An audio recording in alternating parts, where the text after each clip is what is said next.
एक बार शैतान ने अल्लाह रब्बुल आलमीन के दरबार में अर्ज किया, ऐ खुदा, मैं तुम्हारी कसम खाकर कह सकता हूँ कि अय्यूब नबी सिर्फ तुम्हारे द्वारा दी गई धन दौलत और आराम आशाइश की वजह से तुम्हारी इबादत करते हैं। अगर उनकी यह दौलत और सुख शांति खत्म हो जाए तो वह एक दिन भी तुम्हारी इबादत में नहीं लगे रहेंगे। ऐ खुदा, मुझे नबी पर हस्तक्षेप करने की ताकत दे। मैं देखना चाहता हूँ कि तुम्हारा अय्यूब नबी तुम्हारे प्रति कितना वफादार है। अल्लाह रब्बुल आलमीन ने शैतान को इजाजत दी और कहा, जाओ, तुम्हें नबी पर हस्तक्षेप करने की ताकत दी जाती है, जैसे चाहो नबी को आजमा सकते हो। शैतान अल्लाह ताला की दी हुई ताकत पाकर एक राहगीर का वेश धारण करके हजरत अय्यूब अलैहिस्सलाम के पास गया। हजरत अय्यूब अलैहिस्सलाम के पास जाकर उसने अपनी गरीबी जताई और कहा, हुजूर, मुझे कुछ दिन आपके घर रहने की अनुमति दीजिए। हजरत अय्यूब अलैहिस्सलाम को उस व्यक्ति पर शक हुआ क्योंकि उसके शरीर से एक प्रकार की तीव्र दुर्गंध आ रही थी। तब हजरत अय्यूब अलैहिस्सलाम ने उसकी यह अर्ज ठुकरा दी और कहा, मैं तुम्हें कुछ पैसे दे रहा हूँ, तुम कहीं और जाकर रहने का इंतजाम करो। शैतान हजरत अय्यूब अलैहिस्सलाम के इस व्यवहार से बहुत नाराज हुआ और मायूस होकर वापस चला गया। फिर उसने सोचा कि नबी को नुकसान कैसे पहुंचाया जाए। बहुत सोचने के बाद उसने तय किया कि नबी के फल के बगीचा में आग लगा देगा। जैसा सोचा वैसा किया। एक दिन शैतान ने नबी के फल के बगीचा में जाकर आग लगा दी।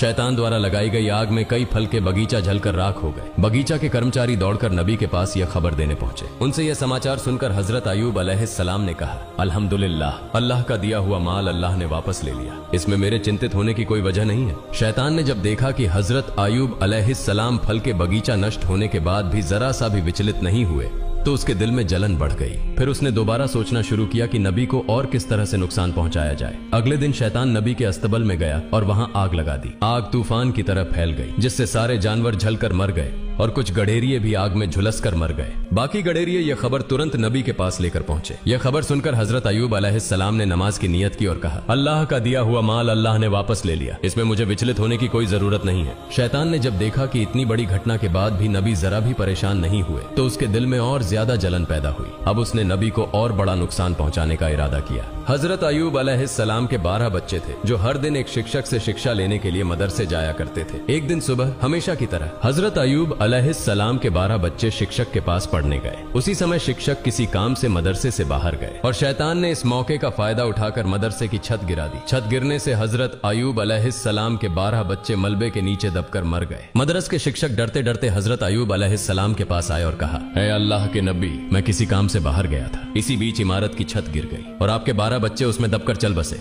यह सुनकर हजरत अय्यूब अलैहिस्सलाम ने कहा, सुभान अल्लाह, अल्हम्दुलिल्लाह, ला इलाहा इल्लल्लाह, अल्लाहु अकबर, अल्लाह का दिया हुआ माल अल्लाह ने वापस ले लिया, इसमें मुझे विचलित होने की कोई जरूरत नहीं है। शैतान ने जब देखा कि बच्चों की मौत के बाद भी हजरत अय्यूब अलैहिस्सलाम की ईमानदारी और अल्लाह पर विश्वास में कोई कमी नहीं आई तो वह जल भुनकर राख हो गया। अब वह और बड़ी हानि पहुंचाने की सोचने लगा। इसी दौरान हजरत अय्यूब अलैहिस्सलाम के दुश्मन नबी की इस कठिन परीक्षा को देखकर बेहद खुश हो रहे थे। नबी के नौकर चाकर और कर्मचारी नबी की इस दयनीय स्थिति को देखकर जहां जहां मौका मिला चले गए। नबी का घर, बागान, अस्तबल सब कुछ खाली और सुनसान हो गया। इस मौके का फायदा उठाकर दुश्मनों ने नबी की संपत्ति लूटना शुरू कर दिया। उन्होंने टूटे फूटे घर की सारी चीजें अपने कब्जे में ले ली। बागान में बचा हुआ फल और फसल लूटने के लिए उनके बीच झगड़े शुरू हो गए। सिर्फ एक हफ्ते के भीतर हजरत अय्यूब अलैहिस्सलाम की सारी आराम आशाइश, संतानें और संपत्ति खत्म हो गई। हजरत अय्यूब अलैहिस्सलाम की 4 पत्नियां थीं।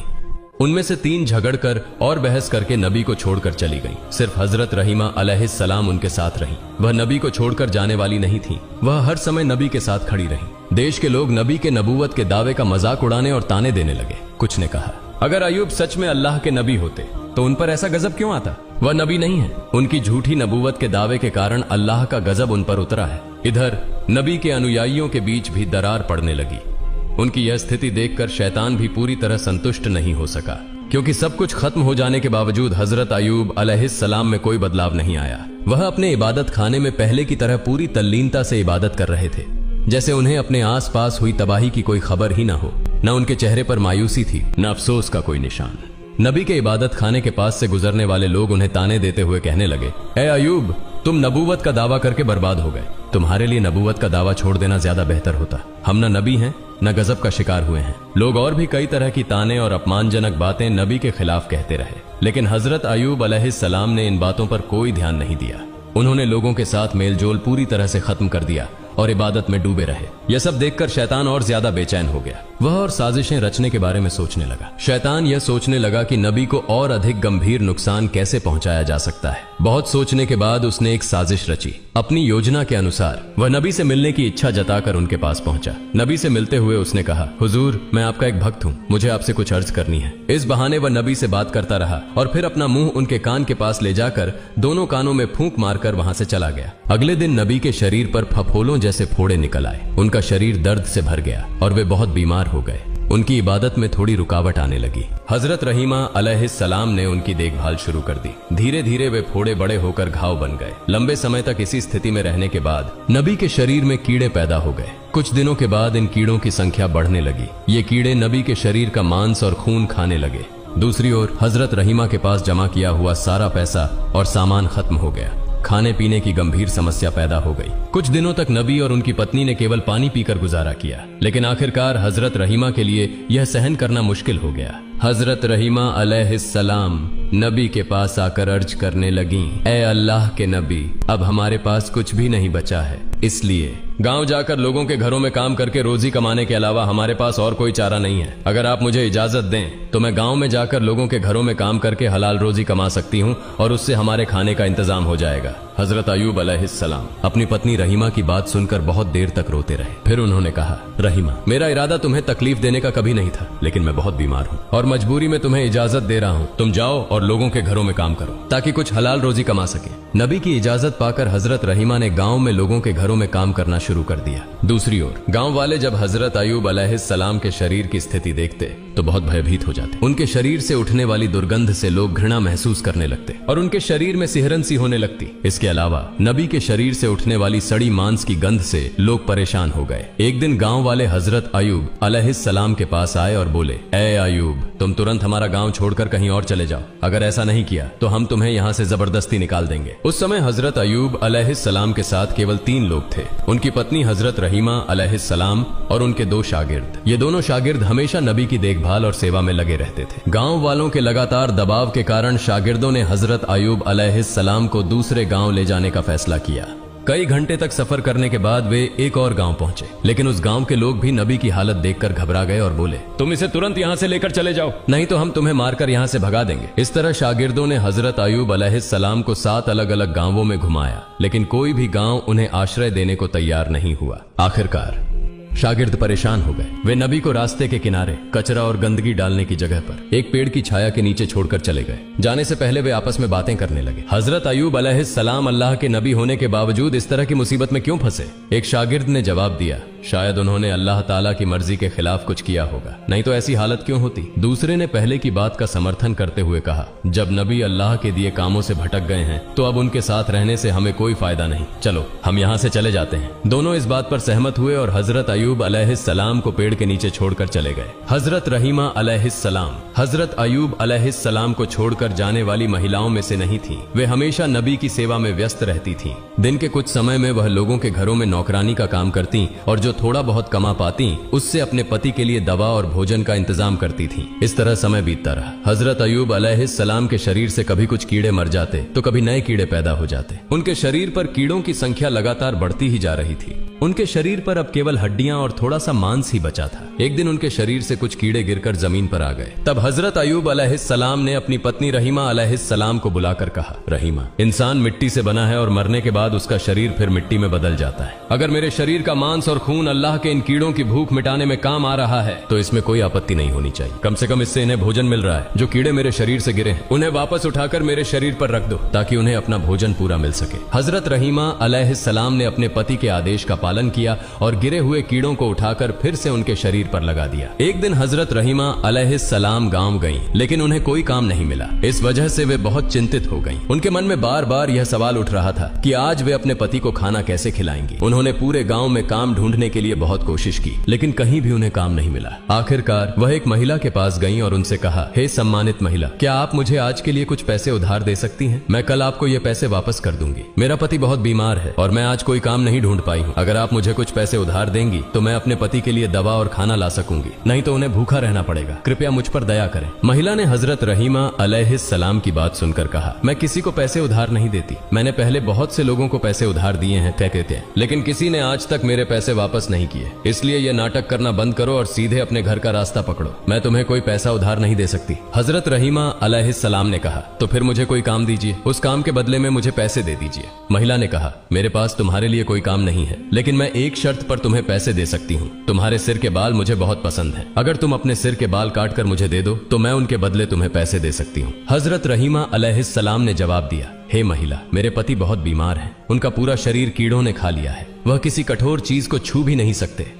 जब वह बिस्तर से उठते हैं तो मेरे बाल पकड़कर सहारा लेते हैं। अगर मैं अपने सिर के बाल काटकर तुम्हें दे दूं तो मेरे पति बिस्तर से कैसे उठेंगे? इस पर महिला ने कहा, ठीक है, तो तुम अपने सिर के आधे बाल काटकर मुझे दे दो, मैं उनके बदले तुम्हें पैसे दूंगी। हजरत रहीमा अलैहिस्सलाम ने चारों तरफ से लाचार होकर महिला की इस शर्त को मान लिया। उन्होंने अपने सिर के आधे बाल काटकर महिला को दे दिए और बदले में कुछ पैसे लिए। उन पैसों से उन्होंने अपने बीमार पति के लिए भोजन और दवा खरीदी और घर की ओर चल पड़ी। शैतान यह सब देख रहा था। जब उसने देखा कि हजरत रहीमा अलैहिस्सलाम ने अपने सिर के आधे बाल कटवा लिए हैं तो उसने इसे हजरत अय्यूब अलैहिस्सलाम और रहीमा के बीच गलत फहमी पैदा करने का सुनहरा मौका समझा। इसके बाद शैतान एक दरवेश का वेश धारण करके हजरत अय्यूब अलैहिस्सलाम के पास आया और कहा, आप अल्लाह के नबी हैं, लेकिन आपकी पत्नी का चरित्र बहुत खराब है। वह अक्सर अलग अलग जगहों पर चोरी करती है और इसी तरह से गलत तरीकों से पैसा कमाती है। आज वह चोरी करते हुए पकड़ी गई और लोगों ने सजा के तौर पर उसके सिर के आधे बाल काट दिए। जब वह घर लौटेगी तो आप खुद यह देख सकते हैं। हम आपकी इज्जत करते हैं, इसलिए आपको पहले ही यह बात बता रहे हैं।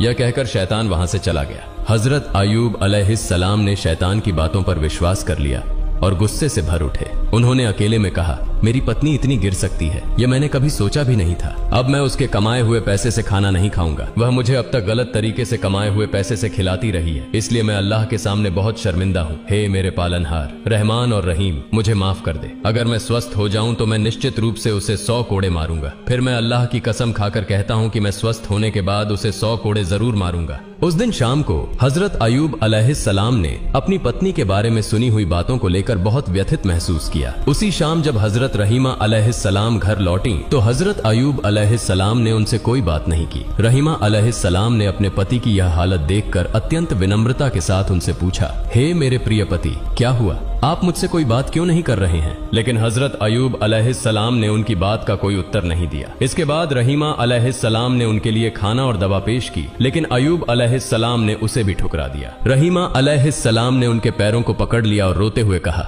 हे मेरे प्रिय पति, कृपया मुझे बताइए, आप मुझसे क्यों नाराज हैं? तब हजरत अय्यूब अलैहिस्सलाम ने कहा, मैंने कभी कल्पना भी नहीं की थी कि तुम्हारा चरित्र इतना गिर सकता है। तुम चोरी करके मुझे अब तक खाना खिलाती रही हो। तुम्हारा गलत तरीके से कमाया हुआ पैसा मैं खा रहा था। यह सोचकर मैं खुद को माफ नहीं कर सकता। आज एक दरवेश ने आकर मुझे तुम्हारे बारे में बताया। उसने कहा कि तुम चोरी करते हुए पकड़ी गई हो और इसी कारण लोगों ने तुम्हारे सिर के आधे बाल काट दिए। हजरत रहीमा अलैहिस्सलाम ने अपने पति के मुंह से यह बात सुनी तो ऐसा लगा जैसे उनके पैरों तले जमीन खिसक गई हो।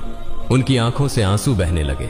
तब उन्होंने दोनों हाथ उठाकर अल्लाह से फरियाद की, हे अल्लाह, हे रहमान और रहीम, तुम सब जानते हो मैंने जो भी किया उसकी क्या मंशा थी। यह तुमसे छुपा नहीं है। मैं नहीं जानती कि मेरे पति को किसने या क्यों मेरे खिलाफ झूठी बातें बताई।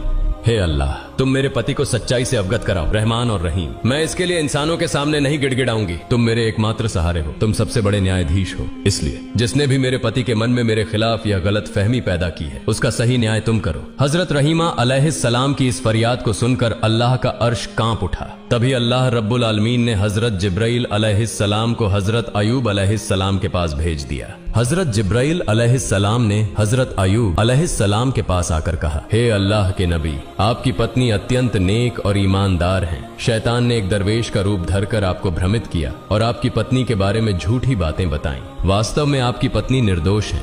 इसलिए आप अपनी पत्नी के द्वारा पेश किया गया खाना खाएं और उनके प्रति खुश और राजी हो जाएं। हजरत जिब्राइल अलैहिस्सलाम की बातें सुनकर हजरत अय्यूब अलैहिस्सलाम ने अपनी पत्नी रहीमा अलैहिस्सलाम को बुलाकर कहा, रहीमा, मुझे माफ कर दो। शैतान ने तुम्हारे बारे में मुझे झूठी बातें बताईं जिनसे मैं भ्रमित हो गया। मैं इसे समझ नहीं पाया और तुम मुझसे नाराज मत होना, क्योंकि मैंने जो कुछ कहा वह अनजाने में कहा। अब मैं कभी भी तुम पर गुस्सा नहीं करूंगा।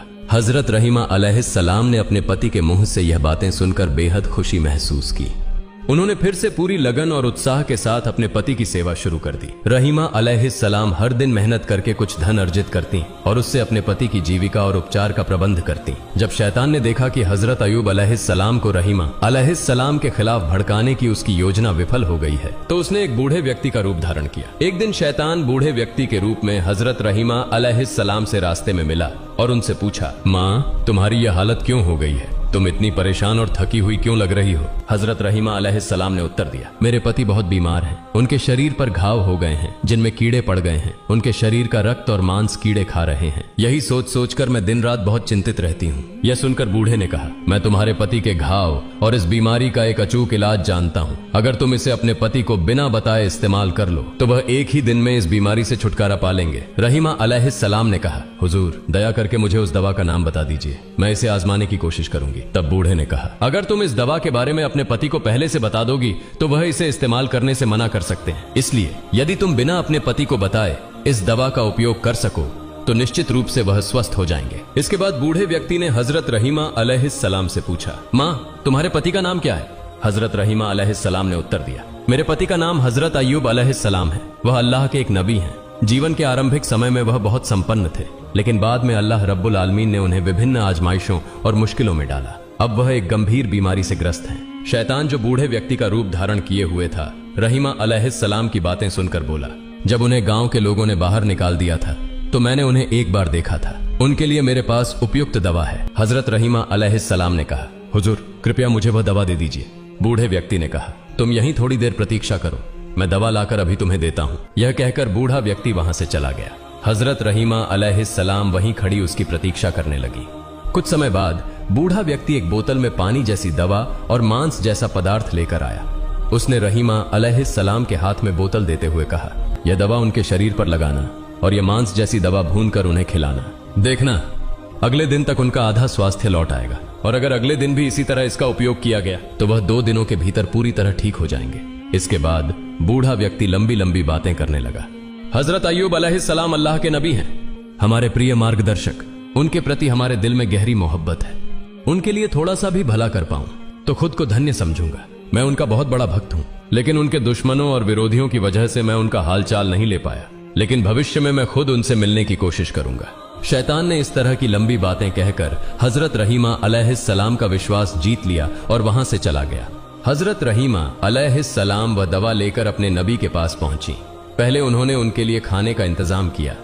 इसके बाद वह बहुत देर तक सोचती रहीं कि इस दवा का उपयोग करें या नहीं, लेकिन अंततः वह हजरत अय्यूब अलैहिस्सलाम को बिना बताए दवा का उपयोग करने का साहस नहीं कर सकी। इसलिए वह नबी के पास जाकर बोली, हे अल्लाह के नबी, आज एक वृद्ध व्यक्ति ने मुझे रास्ते में एक प्रकार की दवा दी है और उसने कहा कि यदि इस दवा का नियमित रूप से 2 दिन उपयोग किया जाए तो आप पूरी तरह से स्वस्थ हो जाएंगे। हजरत अय्यूब अलैहिस्सलाम ने हजरत रहीमा अलैहिस्सलाम की बात सुनकर कहा, हे रहीमा, क्या तुम सोचती हो कि मेरी यह बीमारी दवा से ठीक हो जाएगी? यह बीमारी तो अल्लाह ने मुझे दी है और वही मुझे ठीक करेगा। कोई दवा इसे ठीक नहीं कर सकती। हजरत रहीमा अलैहिस्सलाम ने कहा, जिसने यह दवा दी है वह एक मुसलमान है, वह आपका भक्त है और इसलिए मुझे उसकी दवा पर कोई संदेह नहीं है। अब यह सब आपके इरादे पर निर्भर है।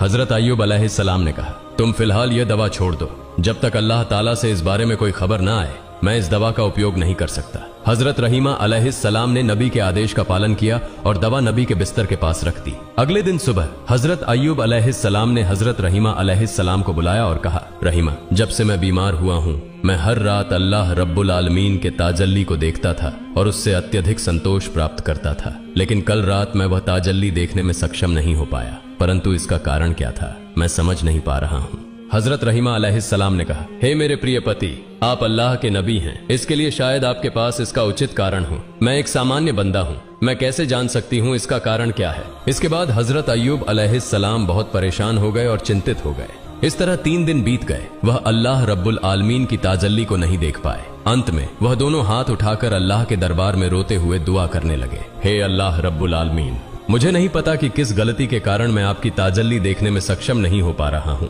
अगर मुझसे कोई गलती हुई है तो कृपया मेरी गलतियों को माफ कर दें और मुझे अपनी ताजल्ली से वंचित न करें। हजरत अय्यूब अलैहिस्सलाम की यह दुआ सुनकर हजरत जिब्राइल अलैहिस्सलाम ने आकर उन्हें बताया हे अल्लाह के नबी, आपके बिस्तर के पास शराब की बोतल और सूअर का मांस रखा है। इन हराम चीजों को आपके बिस्तर के पास रखकर आप अल्लाह ताला की ताजल्ली की आशा कैसे कर सकते हैं? यदि आप फिर से अल्लाह ताला की ताजल्ली प्राप्त करना चाहते हैं तो आपको तुरंत इन चीजों को अपने बिस्तर के पास से हटा देना चाहिए। गहरी रात में हजरत अय्यूब अलैहिस्सलाम ने हजरत रहीमा अलैहिस्सलाम को बुलाकर कहा, रहीमा, मेरे बिस्तर के पास जो शराब और सूअर का मांस रखा है उसे देखो और तुरंत हटा दो। ये चीजें यहाँ होने के कारण ही मैं अल्लाह की ताजल्ली दर्शन में असफल हो रहा हूँ। हजरत रहीमा अलैहिस्सलाम नींद से जागकर चारों ओर अच्छी तरह से ढूंढने लगी, लेकिन उन्हें कहीं शराब और सूअर का मांस नहीं मिला। फिर हजरत अय्यूब अलैहिस्सलाम ने कहा, वह दवाइयाँ कहाँ हैं जो तुम लाई हो? हजरत रहीमा अलैहिस्सलाम ने कहा, वे यहाँ हैं, आपके बिस्तर के पास ही।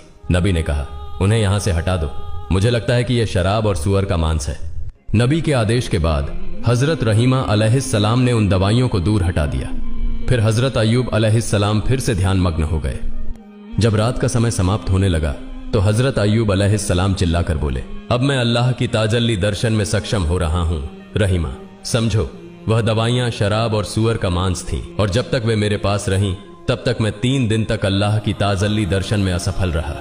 वह जिसने तुम्हें यह दवाइयाँ दी वह कोई इंसान नहीं था, वह इंसान का रूप धारण किया हुआ शैतान था। उसने इन दवाइयों से हमें भ्रमित करने की कोशिश की थी, लेकिन अल्लाह रब्बुल आलमीन की असीम मेहरबानी से हम शैतान के धोखे से बच पाए हैं। हजरत अय्यूब अलैहिस्सलाम इस प्रकार 18 साल तक भयंकर बीमारी, शोक और दुखों का सामना कर रहे थे। अंत में जब कीड़े उनकी आंखों और जीभ पर हमला करने लगे तो वह रोते हुए अल्लाह के दरबार में दुआ करने लगे, हे खुदा, मेरी आंखों से मैं अपनी पत्नी को देखता हूँ और सूरज देखकर नमाज का समय निर्धारित करता हूँ और अपनी जीभ से तेरा जिक्र करता हूँ। इसलिए अगर ये दोनों चीजें कीड़े खा लें और नष्ट हो जाएं तो मेरे लिए तेरी इबादत करना बहुत मुश्किल हो जाएगा। इस दुआ के बाद अल्लाह ताला ने अपने नबी को सूचित किया, मैं जल्द ही आपको रोग मुक्त कर दूंगा और आपकी पत्नी को पुरस्कृत करूंगा। किसी एक दिन सुबह हजरत रहीमा अलैहिस्सलाम काम पर चली गई। हजरत रहीमा अलैहिस्सलाम के काम पर जाने के बाद हजरत जिब्राइल अलैहिस्सलाम आए और हजरत अय्यूब अलैहिस्सलाम से कहा, हे अल्लाह के नबी, आप अपने पैरों से जमीन पर प्रहार करें। आपके पैरों के प्रहार से एक नहर बन जाएगी और आप उस नहर के पानी से स्नान करें और पेट भर कर वही पानी पिएं। थोड़ी देर में आप पूरी तरह से स्वस्थ हो जाएंगे। हजरत अय्यूब अलैहिस्सलाम ने हजरत जिब्राइल अलैहिस्सलाम के निर्देशों के अनुसार पैरों से जमीन पर प्रहार किया। फिर वहां से एक जलधारा का स्रोत उभरा और उस जलधारा का पानी हजरत अय्यूब अलैहिस्सलाम के शरीर पर गिरने लगा। अल्लाह की मेहरबानी से जैसे ही वह पानी उनके शरीर पर पड़ा, उनके घाव ठीक होने लगे और नई त्वचा उगने लगी। इसके बाद नबी ने उस जलधारा के पानी से अच्छे से स्नान किया और तुरंत ही हजरत अय्यूब अलैहिस्सलाम के पूरे शरीर पर नई त्वचा उग आई और उन घाव इस प्रकार नष्ट हो गए जैसे कि उनके शरीर पर कभी कोई घाव या रोग था ही नहीं। जलधारा के पानी से स्नान करने के बाद उनका शरीर पहले से कहीं अधिक चमकदार और सुंदर हो गया। उनका चेहरा चांद की तरह चमकने लगा। नहाने के बाद हजरत अय्यूब अलैहिस्सलाम ने पेट भरकर उस जलधारा का पानी पिया, जिससे उनकी भूख और प्यास पूरी तरह से शांत हो गई। उसी समय उन्होंने देखा कि एक फरिश्ता दूर से कपड़े का थैला लेकर उनके पास आया और बोला, हे अल्लाह के नबी, ये कपड़े जन्नत से लाए गए हैं, ये कपड़े आप पहने। इसके बाद वह व्यक्ति चला गया। हजरत अय्यूब अलैहिस्सलाम ने कपड़े का थैला खोला और देखा कि उसमें जन्नत के कपड़े हैं। उन्होंने उन जन्नत के कपड़ों को पहन लिया और अनगिनत सुंदरता के मालिक बन गए। उन्हें अपार संतोष प्राप्त हुआ क्योंकि उन्होंने 18 सालों तक बीमारी का सामना किया था और आज पूरी तरह से स्वस्थ हो गए। अब वह चलने फिरने में सक्षम हो गए थे। वह अल्लाह के दरबार में शुक्रिया अदा करते हुए कुछ दूर जाकर जंगल के एक किनारे पर बैठ गए। इस बीच हजरत रहीमा अलैहिस्सलाम कुछ पैसे जुटाकर अपने पति के लिए खाना खरीदने के लिए जल्दी से वापस लौट आईं। जब वह अपने पति के पास पहुंची तो देखा कि उनका पति बिस्तर पर नहीं था। हजरत रहीमा अलैहिस्सलाम यह दृश्य देखकर चकित हो गई। फिर वह वहां बैठकर जोर जोर से रोने लगी और विनम्रता से अल्लाह रब्बुल आलमीन से प्रार्थना करने लगी, हे मेरे रब, मैं नहीं जानती मेरे पति को कौन ले गया है। क्या उन्हें कोई शेर ने खा लिया है या कोई अन्य जानवर उन्हें गायब कर दिया है? मैं कुछ नहीं जानती। हे मेरे रब, मैं तुझसे दुआ करती हूँ, तुम मेरे पति को वापस लौटा दो। हे अल्लाह रब्बुल आलमीन, आप करुणा के सागर हैं। आपसे जो कुछ भी हो वह सब कुछ कर सकते हैं। मैं अपने पति के बिना नहीं रह सकती। हजरत रहीमा अलैहिस्सलाम इस तरह कई घंटों तक अल्लाह रब्बुल आलमीन के दरबार में प्रार्थना करती रही। फिर उठकर इधर उधर दौड़ते हुए हजरत अय्यूब अलैहिस्सलाम का पता करने लगी। वह देख रही थी कि कहीं हजरत अय्यूब अलैहिस्सलाम का कोई निशान मिल सके, लेकिन काफी समय तक दौड़ने के बाद भी उन्हें हजरत अय्यूब अलैहिस्सलाम का कोई निशान नहीं मिला। उन्होंने दूर देखा कि एक व्यक्ति सुंदर कपड़े पहने हुए बैठे हैं। वह उस व्यक्ति के पास गई और पूछा, जनाब, यहाँ पेड़ के नीचे एक रोगी था, क्या आप उसके बारे में कुछ जानते हैं? हजरत अयूब अलैहिस्सलाम इतने समय तक दूर बैठकर हजरत रहीमा अलैहिस्सलाम की स्थिति का निरीक्षण कर रहे थे। तत्क्षण वह हजरत रहीमा अलैहिस्सलाम के सामने अपना परिचय नहीं दिए। उन्होंने हजरत रहीमा अलैहिस्सलाम से पूछा, रोगी तुम्हारे क्या हाल है? हजरत रहीमा अलैहिस्सलाम ने उत्तर दिया, वह मेरे प्रिय पति थे, वह अल्लाह के एक नबी थे, उनका नाम हजरत अयूब अलैहिस्सलाम था। वह 18 साल से बीमार थे और मैं ही उनकी देखभाल करती थी, लेकिन आज काम करने के बाद जब मैं वापस आई तो मैंने उन्हें नहीं पाया। मुझे नहीं पता कि वह अब कहाँ हैं। क्या उन्हें कोई बाघ ने खा लिया है या कोई और जानवर उन्हें ले गया है? अगर आप उनके बारे में कुछ जानते हैं तो कृपया मुझे बताएं। हजरत अयूब अलैहिस्सलाम ने फिर हजरत रहीमा अलैहिस्सलाम से पूछा, अगर तुम अपने पति का चेहरा देखो तो क्या तुम उन्हें पहचान सकोगी? हजरत रहीमा अलैहिस्सलाम ने उत्तर दिया, क्या कहते हैं जनाब, वह पति जिनकी मैंने 18 साल सेवा की, उनका चेहरा देखकर क्या मैं उन्हें नहीं पहचानूंगी? इसके बाद हजरत अयूब अलैहिस्सलाम ने अपने चेहरे से कपड़ा हटाकर कहा, देखिए क्या आप इस व्यक्ति को पहचान सकती हैं? जब हजरत रहीमा अलैहिस्सलाम ने हजरत अयूब अलैहिस्सलाम के नूरानी चेहरे को देखा तो वह जोर जोर से रोने लगी और उन्हें गले लगा लिया। उन्होंने कहा, हे अल्लाह के नबी, अल्लाह रब्बुल आलमीन ने आपको इस तरह स्वस्थ कर दिया है, यह मैंने कभी सपने में भी नहीं सोचा था। मैं तो आपके बारे में चिंतित हो गई थी। अल्लाह का लाख लाख शुक्र है कि उसने आपको स्वस्थ किया और मुझे फिर से आप मिले। इस तरह पति और पत्नी बहुत देर तक रोते रहे। हजरत अयूब अलैहिस्सलाम ने फिर हजरत रहीमा अलैहिस्सलाम को बताया कि कैसे वह स्वस्थ हुए और कैसे हजरत जिब्राइल अलैहिस्सलाम ने उन्हें ठीक करने के लिए एक नहर बना दी। फिर हजरत अयूब अलैहिस्सलाम ने अपनी पत्नी से कहा कि वह उस नहर में स्नान करे। पति के कहने पर हजरत रहीमा अलैहिस्सलाम ने उस नहर में स्नान किया। जैसे ही हजरत रहीमा अलैहिस्सलाम ने उस नहर में स्नान किया, उनका चेहरा भी चंद्रमा की तरह चमकने लगा। 18 वर्ष की युवती की तरह शरीर में रूप और सुंदरता वापस आ गई। इसके बाद हजरत अयूब अलैहिस्सलाम अपनी पत्नी को लेकर घर लौटने के लिए रास्ता तय करने लगे। जब वे अपने घर पहुंचे तो देखा कि उनका घर पहले की तरह सुरक्षित है। फिर वे अंदर गए और देखा कि उनके बच्चे खेल रहे थे। बच्चों ने उन्हें देखा और दौड़ते हुए उन्हें गले लगा लिया और पूछा, आप लोग कुछ दिनों से कहां थे? हजरत अयूब अलैहिस्सलाम ने कहा, हम अल्लाह ताला की दावत पर गए थे। फिर बच्चों ने जोर जोर से रोना शुरू कर दिया और कहा, आप हमें अकेला छोड़कर दावत में क्यों गए थे? हजरत अयूब अलैहिस्सलाम ने कहा, वह बाद में बताऊंगा। इसी दौरान खेत से फिर से कुछ सेवक आए और कहा, हे अल्लाह के नबी, आपके जानवर और बाग बगीचे जो नष्ट हो गए थे वे आज फिर से पहले जैसे हो गए हैं। हम नहीं जानते कि ये सब पहले जैसी हालत में कैसे वापस लौट आए। कुछ समय बाद कुछ और सेवक आए और कहा, हुजूर, आपका संपत्ति, बर्तन जो लोग लूट कर ले गए थे वह सब हम पूरी तरह से वापस ले आए हैं। सारे सामान इस महल के कुछ कमरों में रखे गए हैं। हजरत अयूब अलैहिस्सलाम के कुछ पुराने सेवक भी आए और उनके दोस्तों और विकास के बारे में समाचार लेकर आए, जिसे सुनकर नबी ने फिर से अल्लाह रब्बुल आलमीन की इबादत में लीन हो गए। इसी दौरान हजरत जिब्राइल अलैहिस्सलाम नबी के पास आए और कहा, हे अल्लाह के नबी, आपने बीबी रहीमा अलैहिस्सलाम के बाल काटने की घटना पर गुस्से में आकर कसम खाई थी कि आप उन्हें 100 कोड़े मारेंगे।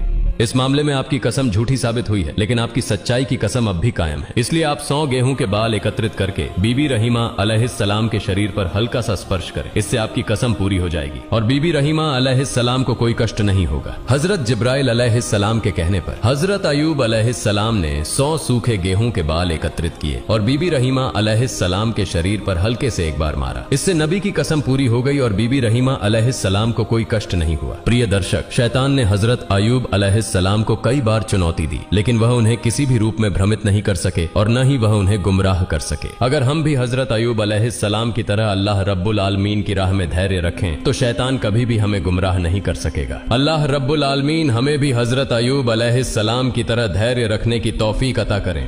आमीन।